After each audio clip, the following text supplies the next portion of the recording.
The distant stars twinkled against the black void as Lieutenant Commander Jack Miller stared at the radar screen. The USS Vigilant was on a routine patrol near the edge of human space. For 6 hours, nothing had happened. Jack sipped his lukewarm coffee and sighed. Another uneventful patrol. Then the communications panel lit up.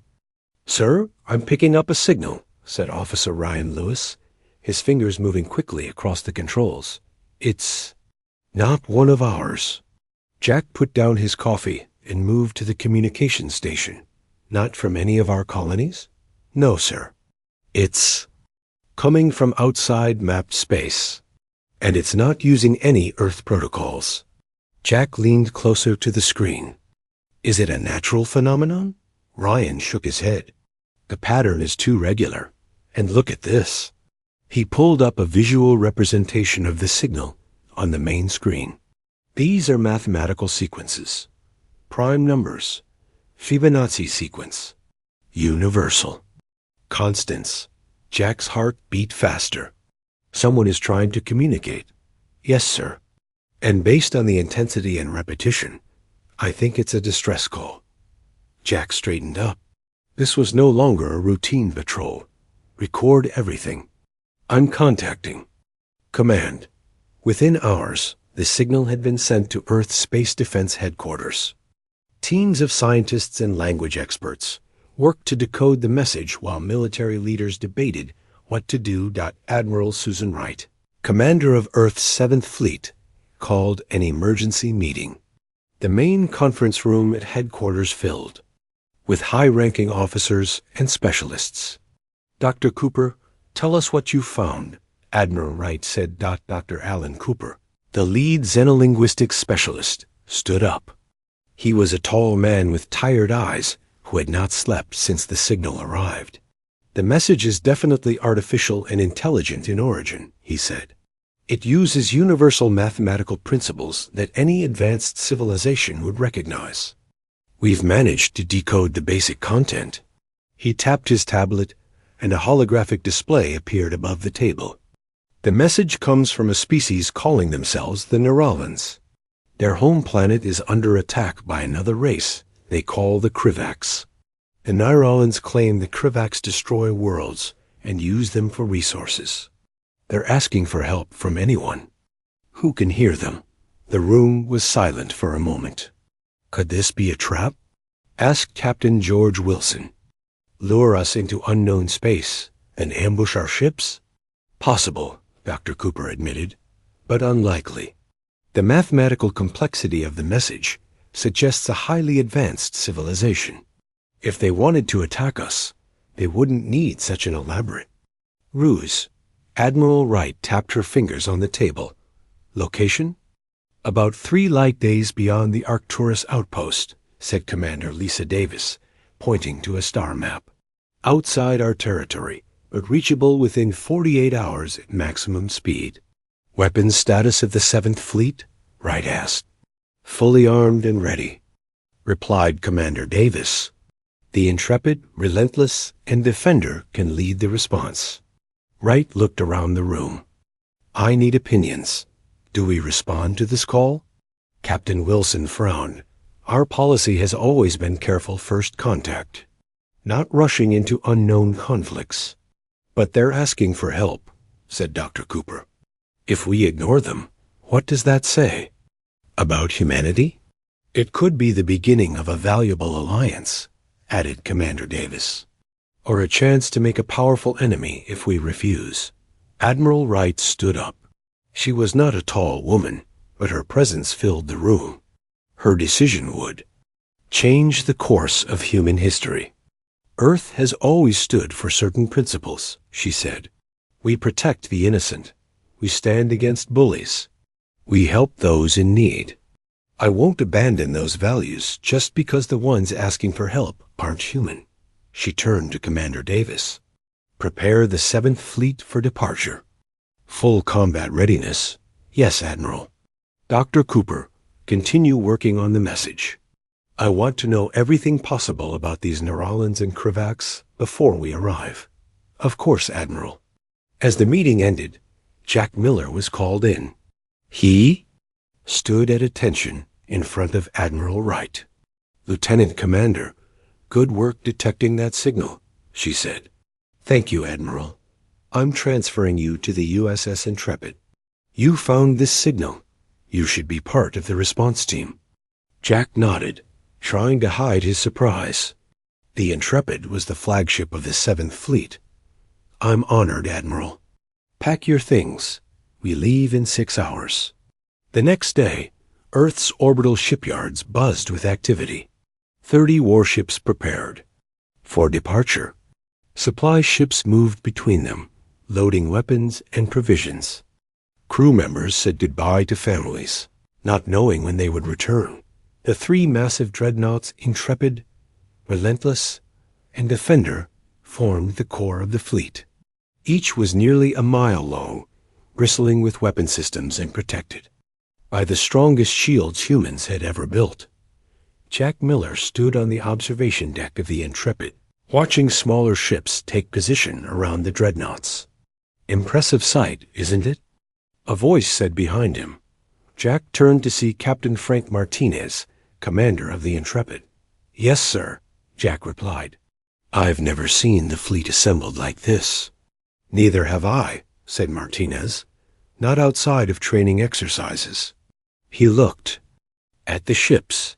30 warships, over 15,000 crew members, heading into unknown space to help aliens we've never met. "Do you think we're doing the right thing, sir?" Martinez was quiet for a moment. "I think when someone calls for help, you answer. Doesn't matter who they are." Over the ship's communication system, Admiral Wright's voice rang out. "All ships, prepare for hyperspace jump." Martinez nodded to Jack. "Time to get to our stations, Lieutenant Commander. History waits for no one." Throughout the fleet, engines powered up. Blue energy glowed around each ship as they prepared to enter hyperspace. On the bridge of the Intrepid, Admiral Wright sat in the command chair. The star map showed their destination, a small, unremarkable star that no human had ever visited. "Fleet reports ready, Admiral," said Commander Davis. Wright took a deep breath. "Begin jump sequence."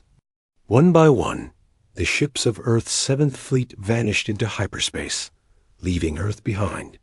They carried with them humanity's weapons, technology, and values all unknowingly unleashed by a simple call for help out in the vastness of space. The Narrowlands watched their detection systems and waited. They had sent hundreds of distress calls, hoping that perhaps one benevolent spacefaring race might offer sanctuary for a few refugees.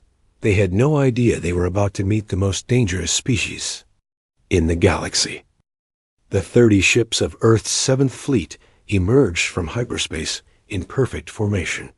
The blue glow of their engines faded as they approached the coordinates from the distress signal. On the bridge of the USS Intrepid, Admiral Susan Wright stood up from her command chair. "Status report," she ordered. "All ships present and accounted for," Commander Lisa Davis replied. "Weapons and shields at full power." Lieutenant Commander Jack Miller studied the sensor readings at his station.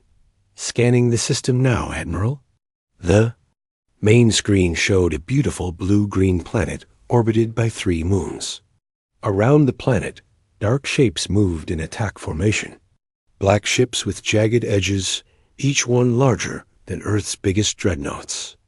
"Those must be the Krivax ships," Captain Frank Martinez said. "I count 15 of them." Jack pointed to a smaller structure in orbit, and that appears to be an Aralan space station. "It's taking heavy fire." Admiral Wright's face hardened. "Position." "The fleet between those black ships and the planet." "Commander Davis, open a channel to both the station and the attacking vessels." "Channel open, Admiral." Wright stepped forward. "This is Admiral Susan Wright of the United Earth Space Force. We are responding to a distress call from this system. We demand that all hostile actions cease immediately." For several seconds, there was no response. Then a harsh voice replied in perfect English. "This is the Harvester of the Krivax Dominion. This world is claimed for processing. Your interference is not recognized. Depart or be destroyed. Before Wright could respond, another voice came through softer, almost musical. Earth vessels, this is Ambassador Xerix of the Narration Confederation.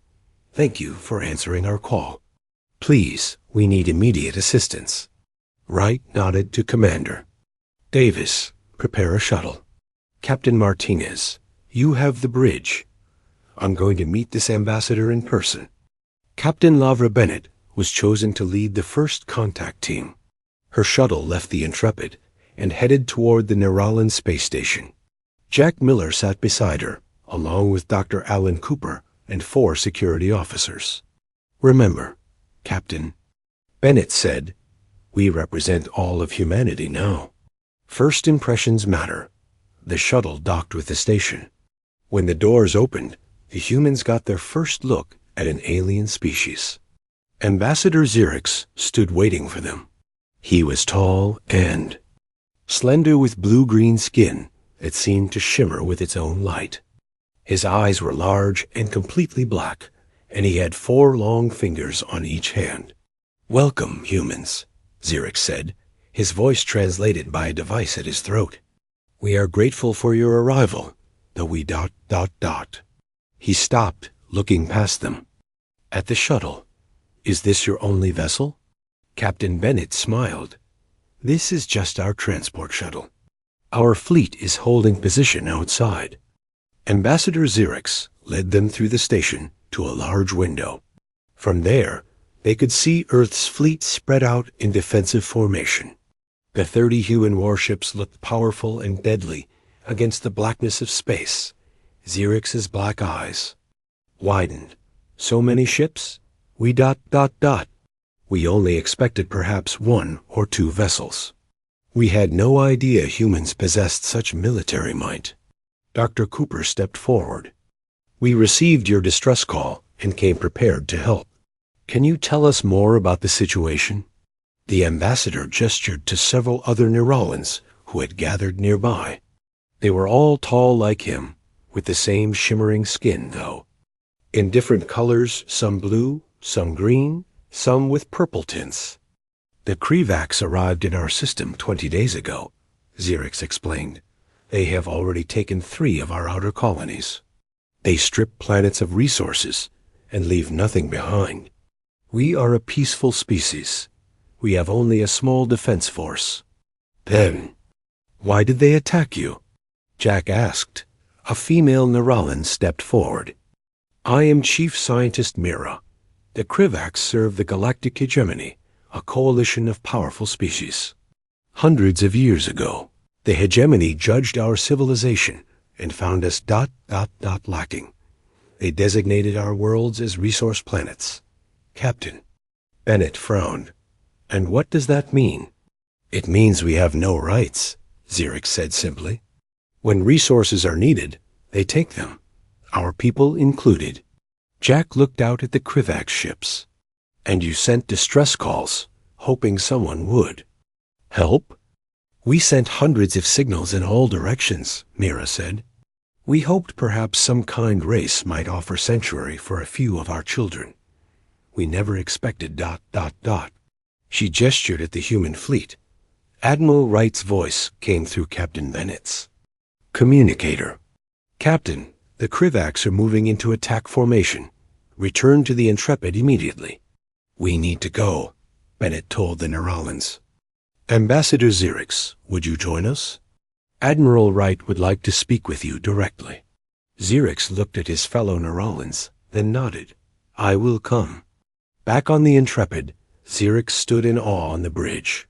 His eyes moved from station to station, taking in the advanced technology and the disciplined human crew.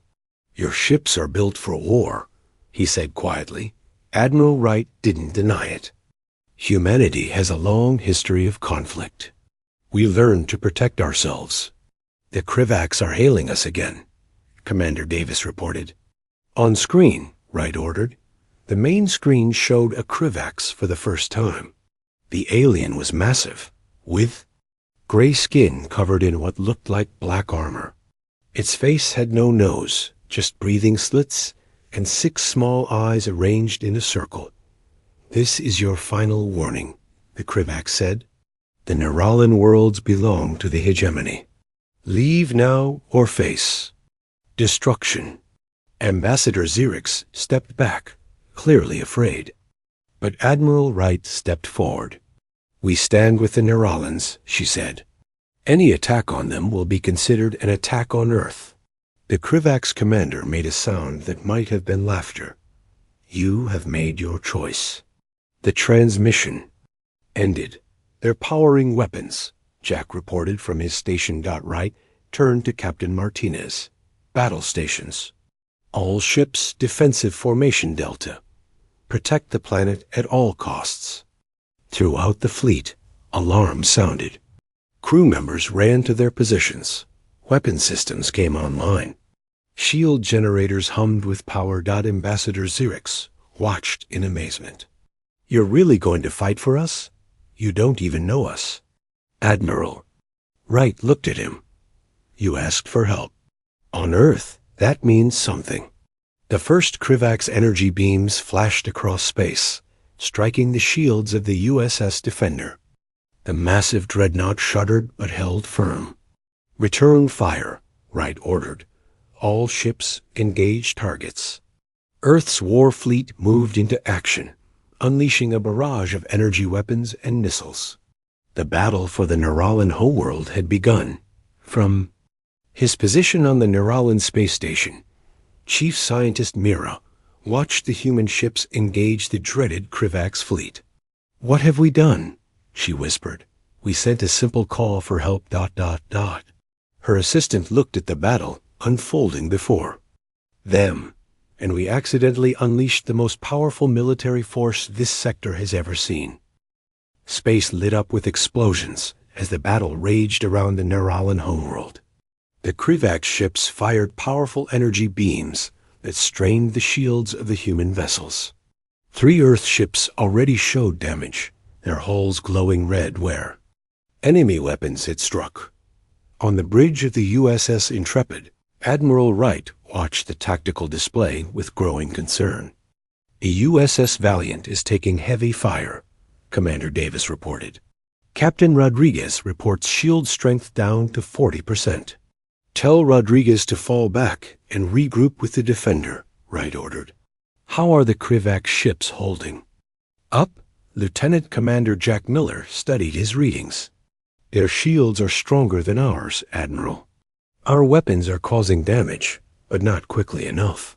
Ambassador Xerix stood at the back of the bridge, watching in silent awe. He had never seen combat on this scale. "We need to find a weakness," Wright said. "Captain Martinez, what about those stealth fighters?" Martinez nodded. "Commander Sanchez's squad is ready to launch. Send them out. I want detailed scans of the Krivak's flagship." In the launch bay of the Intrepid, Commander Nicole Sanchez led her team of pilots to their fighters. The sleek black ships were small but fast, designed to avoid detection. "Remember the plan," Sanchez told her squad. "Stay invisible, get close, and scan everything. No heroics." The 6 stealth fighters launched silently from the Intrepid and disappeared into the chaos of battle. Their special coatings absorbed radar, and their engines ran in stealth mode. They slipped past the massive Krivak ships undetected. Meanwhile, the USS Valiant struggled to escape the Krivak's attack. Captain Peter Rodriguez watched as another energy beam hit his ship. "Shields at 25%, his tactical officer warned. "One more direct hit, and they'll fail." "Evasive pattern Omega," Rodriguez ordered. "Get us behind the Defender." Valiant turned sharply, its engines straining. The Krivak ships followed, firing continuously. Just as the shields were about to collapse, the USS Defender moved between the Valiant and the enemy. The massive dreadnought's shields flared as they absorbed the attack. "Thanks for the cover," Rodriguez radioed to the Defender. "Just returning." "The favor," came the reply from Captain Frank Williams. "Now get your ship patched up. We'll need you back in the fight." In engineering on the Intrepid, Chief Engineer John Williams worked frantically to analyze the Krivak's weapons. He had never seen technology like this before, but something about the energy pattern looked familiar. "Admiral," he called over the comm, "I'm seeing fluctuations in their shield modulation. It cycles every 4.3 seconds. There might be a brief window where they're vulnerable." Wright leaned forward in her chair. "Send that data to all ships. If we time our attacks right." Commander Sanchez's stealth fighters completed their scan of the Krivak's flagship and turned back toward the Intrepid. But as they did, one fighter passed too close to a Krivak sensor array. "Fighter 3, you've been spotted," Sanchez warned. "Evasive action. Too late." A Krivak's beam struck the small ship, vaporizing it instantly. The other fighters accelerated to maximum speed, racing back to safety. When Sanchez landed on the Intrepid, she rushed to the bridge with her data. "Admiral, we've got their ship schematics. There's a power junction near their rear engines. It's not well protected." Admiral Wright studied the images. "Can we hit it through their shields?" Chief Engineer Williams, who had joined them on the bridge, pointed to a spot on the display. "If we time it right, during that 4.3-second cycle, and hit them with quantum torpedoes at this exact frequency." Wright didn't hesitate. "Get that targeting data to the Relentless. Captain Hayes has the best torpedo gunners in the fleet." On the USS Relentless, Captain Daniel Hayes received the plan. "It's risky," he told his crew. "We'll have to get very close to their flagship." His tactical officer, Lieutenant Sam Gordon, nodded. "Too close for comfort, sir." "Comfort isn't part of the job description," Hayes replied. "Helen, take us in." Full power to forward shields. The Relentless broke formation and charged toward the Krivak's flagship. The enemy vessel was 3 times its size, bristling with weapons that immediately targeted the approaching human ship. "Shields holding at 70%, Gordon reported as energy beams struck the Relentless. 60%, 55. "Stay the course," Hayes ordered. "Arm quantum torpedoes. Set frequency to match the data from the Intrepid." The Relentless dove beneath the Krivak's flagship, taking heavy fire from all sides. "Shields at 30%, Gordon warned. "We can't take much more of this." "Wait for it," Hayes said, watching the timer counting down the shield cycle. "Wait for it. ... Fire." The Relentless launched 6 quantum torpedoes directly at the power junction Sanchez had identified. The torpedoes phased through the Krivak's shields during the split-second vulnerability and struck their target. For a moment, nothing happened. Then a massive explosion tore through the rear of the Krivak's flagship. Secondary explosions followed as power systems overloaded throughout the massive vessel. "Direct hit," Gordon shouted. "Their power grid is collapsing." "Get us out of here," Hayes ordered. The Relentless turned and accelerated away from the doomed flagship. On the Intrepid, the bridge crew watched as the Krivak's flagship began to break apart. "The enemy flagship is critically damaged," Jack reported. "Their command structure appears to be failing." Wright turned to Martinez. "Press the advantage. All ships, concentrate fire on the nearest Krivak's vessel." The human fleet responded, immediately focusing their attack on a single target. Without guidance from their flagship, the Krivak ship's formation began to falter.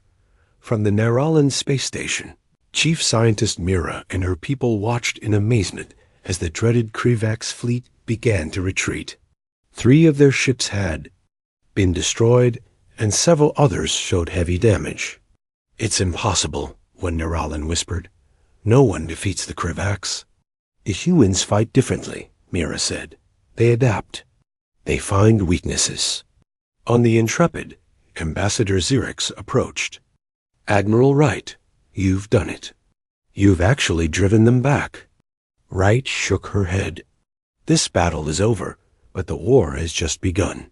The Krivaks will return with reinforcements. Then we should evacuate our people while we can, Xerix said. No, Wright replied firmly. We didn't come all this way just to watch you abandon your home. Earth stands with allies. We'll help you prepare for their return. Xerix stared at the human admiral. Why would you do this for us? You don't even know us. Wright looked at the tactical display, showing the retreating Krivak ships and the damaged but victorious human fleet. Because that's what humans do, she said simply. We protect those who can't protect themselves. And we don't back down from bullies. As the last Krivak ship jumped into hyperspace, the crew of the Intrepid cheered. But Jack Miller noticed that Admiral Wright wasn't celebrating. Something wrong, Admiral? He asked. Doc Wright turned to him. We just announced humanity's presence to a galactic power we know nothing about. And we did it by destroying their ships. Jack nodded slowly. So this isn't the end. No, Lieutenant Commander, Wright said. I'm afraid it's just the beginning. The Neuralan Orbital Council Chamber was unlike anything the humans had ever seen. The walls seemed to be made of living crystal that changed colors with the mood of the room. Admiral Susan Wright led a small team from her command staff, including Lieutenant Commander Jack Miller, Dr. Alan Cooper, and Captain Martinez. Ambassador Xerix guided them to a circular table where 7 elderly Neuralans waited. Their skin had faded to a pale blue, but their black eyes were sharp and alert. Admiral Wright, may I present the High Council of Neurala, Xerix said. They wish to thank you personally for saving our world. The oldest Neuralan stood. A simple silver band around his head marked him as their leader. I am High Counselor Tixon, he said, his voice translated by a small device. There are no words to express our gratitude. For generations, we have lived in fear of the Krivaks. No one has ever stood against them, and won. We were happy to help, Wright replied. Earth doesn't stand by while innocent people are attacked. Tixon gestured for the humans to sit. We must speak honestly now. Your victory today has changed everything not just for Neurala, but for the galaxy. Dr. Cooper leaned forward. What do you mean? Tixon looked at the other council members, who nodded. There is something we couldn't tell you in our distress call. The Krivaks aren't just raiders. They're the enforcement arm of the Galactic Hegemony. The Galactic Hegemony? Wright asked.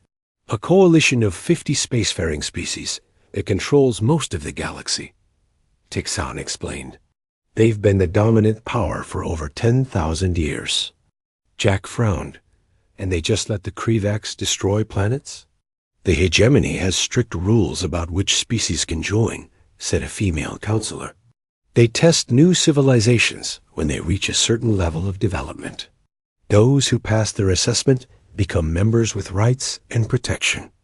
Those who fail become resource worlds, Martinez finished. Tixon nodded sadly. Our people failed their assessment 800 years ago. We were judged too peaceful, too focused on art and philosophy rather than practical sciences. The hegemony decided we had nothing valuable to contribute except our planet's resources. That's barbaric, Wright said. It is their way, Tixon replied simply. And for millennia, no one has successfully challenged them. Dr. Cooper had been quiet, thinking. Now he asked the question on everyone's mind. What does the hegemony know about Earth? The council members looked at each other. Then Tixon spoke. Almost nothing. Earth sits in what the hegemony considers an unremarkable region of space. They sent probes to your solar system centuries ago and classified Earth as a pre-spaceflight civilization with primitive technology. Jack couldn't hide his surprise. But we've been exploring space for over 100 years. We have colonies on Mars, Europa, and beyond our solar system. The hegemony is vast, but not all-knowing, explained another counselor. They observe. Thousands of developing worlds, but only check on each one every few centuries. Your rapid advancement from planetary civilization to interstellar power happened during a period when they were focused elsewhere. Tixon pressed a button, and a holographic map of the galaxy appeared above the table. Tiny lights marked inhabited systems. The hegemony believes there are approximately 300 advanced civilizations in the galaxy, he said. They have no idea that Earth alone has a military fleet larger than many of their member worlds combined. Wright studied the map. And now we've revealed ourselves by destroying several of their ships. Yes, Tixon said gravely. The Krivaks will report to the Hegemony Council. They will send representatives to assess Earth. If you refuse their authority, they'll try to destroy us, Martinez finished. Or force you to submit, Tixon said. No single world has ever successfully defied the hegemony. Wright stood and walked to the window. From there, she could see her fleet in orbit and the beautiful blue-green planet below. How many other worlds are in your situation? She asked. Classified as resources rather than people? Hundreds, Tixon replied. Perhaps thousands. The hegemonies vary. Selective about who they consider worthy of membership. Wright turned back to the council. And these worlds, do they have their own technologies? Their own cultures? Of course, Tixon said. Many are as advanced as Narala, or more so. But none have the military power to stand against the hegemony. None have Earth's war fleet, Jack added quietly. Wright was silent for a moment, thinking. Then she looked at Tixon. If we help these worlds form an alliance, a coalition of free planets outside hegemony control, would they join us? The council chamber grew still. The Naralans looked at each other in shock. You're suggesting rebellion against the hegemony? Tixon asked, his voice barely above a whisper. I'm suggesting freedom, Wright replied. The right of all intelligent species to determine their own fate. One of the younger council members spoke up. It would mean war on a scale the galaxy hasn't seen in thousands of years. Perhaps, Wright agreed. Or perhaps the hegemony will recognize that the balance of power has shifted and choose negotiation over conflict. Dr. Cooper had been studying the galactic map. Admiral, if these coordinates are accurate, there are at least 20 systems within easy reach of our current position that are classified as resource worlds. And Earth has 7 more fleets like this one, Martinez added. Tixon stared at Wright. You would really challenge the entire hegemony? For worlds you've never even seen? Wright's face was calm but determined. On Earth, we have a saying. All that is necessary for evil to triumph is for good people to do nothing. We've spent too much of our history learning that lesson the hard way. Jack watched his admiral with a mixture of pride and concern. This isn't just about Narala anymore, is it? No, Wright said. This is about what kind of galaxy we want to live in. One where the strong prey on the weak, or one where all intelligent species have rights and dignity. Ambassador Xerix, who had been silent until now, stepped forward. If Earth stands with us, Narala will fight for this new alliance. One by one, the council members stood. We will send messages to the other resource worlds, Tixon said. Many will be afraid, but some will join us. Wright nodded. Meanwhile, I need to contact Earth. The United Nations Security Council needs to know what we've discovered and what we've started. As the meeting ended, Jack found himself standing next to Dr. Cooper.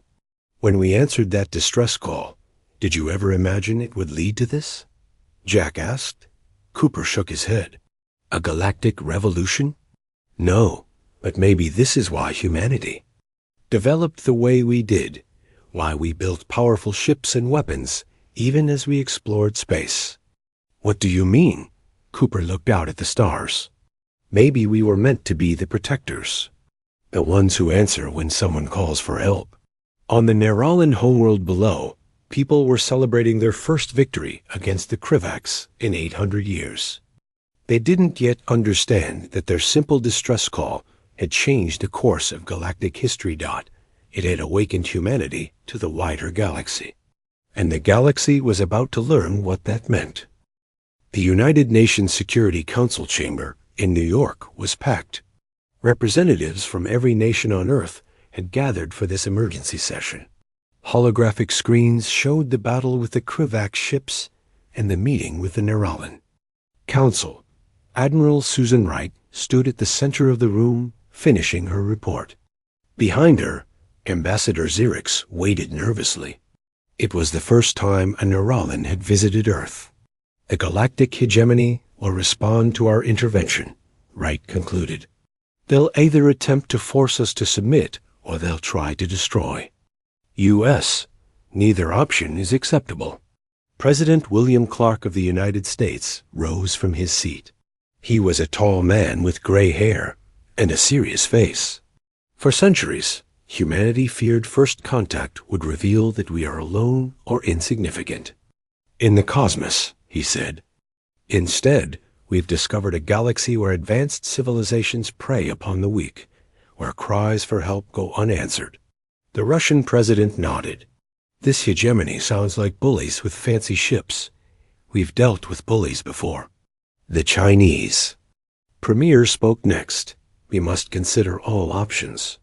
Could we join this hegemony as members rather than fight them? Admiral Wright shook her head. According to the Naralans, the hegemony only accepts new members who have something valuable to offer and who don't challenge their authority. We've already failed on both counts.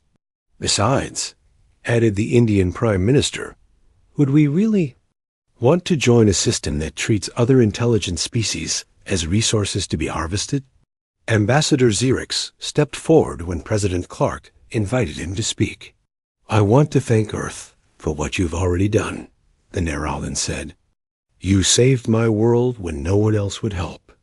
If you choose to do nothing more, we would understand. The hegemony is powerful. We could help you hide your civilization from them. President Clark exchanged glances with the other world leaders. That's not how humans operate, Ambassador. We don't hide from threats. The debate continued for hours. Some leaders urged caution. Others wanted immediate action to help other oppressed worlds. Security experts discussed military strategies. Scientists proposed technological developments that might give Earth an edge. Finally, President Clark called for a vote. One by one, the nations of Earth made their decision. When the last vote was cast, the result was clear. It's settled then, Clark announced. Earth will extend formal protection to any civilization facing threats from the hegemony. We will create an alliance based on mutual defense and respect for all intelligent species. He turned to Ambassador Xerix. Please inform the other resource worlds that Earth stands ready to help them. Any world that wishes to join our alliance will receive our protection. Xerix bowed deeply. I will spread the word. You may have started something greater than you know. As the meeting ended, Admiral Wright received an urgent message. She approached President Clark. Sir, we're detecting new distress signals, dozens of them, from systems across this sector of the galaxy. Word has spread about humans answering. The Narration SOS. Clark looked at the map showing the locations of the signals.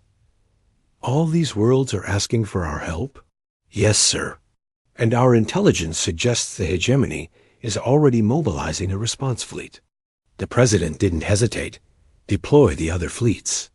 Help as many worlds as we can before the hegemony arrives in force. 3 weeks later, Lieutenant Commander Jack Miller stood on the observation deck of the newly commissioned USS Defender. The massive ship was the first of a new class of dreadnoughts, built specifically to counter Krivax weapons. Beside him stood Captain Frank Williams, the ship's commander. Before them stretched the largest assemblage of warships in human history, over 200 vessels from all Earth nations, preparing to answer the calls for help that continued to pour in. The Hegemony Council has sent a formal demand for Earth's surrender, Williams told him. They're giving us 1 month to submit to their authority. And our response? Jack asked. President Clark sent them a copy of the Earth Alliance Charter, with the signatures of 37 formerly designated resource worlds who have already joined us. Jack smiled. I bet that didn't go over well. No, it did not, Williams agreed. The hegemony is assembling the largest fleet they've ever created. According to our new allies, they're calling in ships from across the galaxy. Are we ready for them? Williams gestured to the fleet. We've been preparing for wars between nations our entire history. We built weapons that could destroy our own planet. We trained soldiers and developed strategies and tactics through centuries of conflict. And now we're using all that to protect others instead of fighting ourselves, Jack said. Ironic, isn't it? All our darkest impulses are aggression, our paranoia, our need to be stronger than our enemies. They're the very things that might save the galaxy. The first ships began jumping to hyperspace, heading to distant worlds that had sent desperate calls for help. They sent out an SOS, Jack said quietly. They had no idea what they were unleashing. Williams nodded. The galaxy's about to learn something important about humans. What's that, sir? We answer when someone calls for help, and we don't stop until the job is done. In the command center on Earth, Admiral Wright studied the latest intelligence reports. The hegemony was mobilizing, but they were moving slowly. Confused by the sudden appearance of this unknown human military power, Ambassador Xerix approached her desk. More worlds are joining the Alliance every day. The hegemony has never faced anything like this. A revolution? Wright asked. Hope, Xerix replied. For thousands of years, the resource worlds believed there was no alternative to hegemony rule. Now they see another path. There will be war, Wright warned. The hegemony won't give up their power easily. Yes, Xerix agreed. But for the first time, it's a war we might win. Wright looked at the galaxy map, now showing dozens of green. Lights representing Alliance worlds, with more joining every day. All because of one distress call, she said. One distress call answered by the right species, Xerix corrected. Perhaps this is why the hegemony never discovered Earth. Perhaps you were meant to develop in isolation, to become strong without their influence. Wright wasn't sure she believed in destiny, but she had to admit there was something fitting about humanity's role in this galactic drama. For all their flaws, humans had one undeniable quality. They couldn't ignore a cry for help. The Neuralans had sent an SOS into the darkness of space, hoping for rescue. Instead, they had awakened a sleeping giant species whose history of warfare had forged them into perfect protectors. Earth's war fleet, built through centuries of human conflict, was now the shield for 100 peaceful worlds. And the galaxy would never be the same.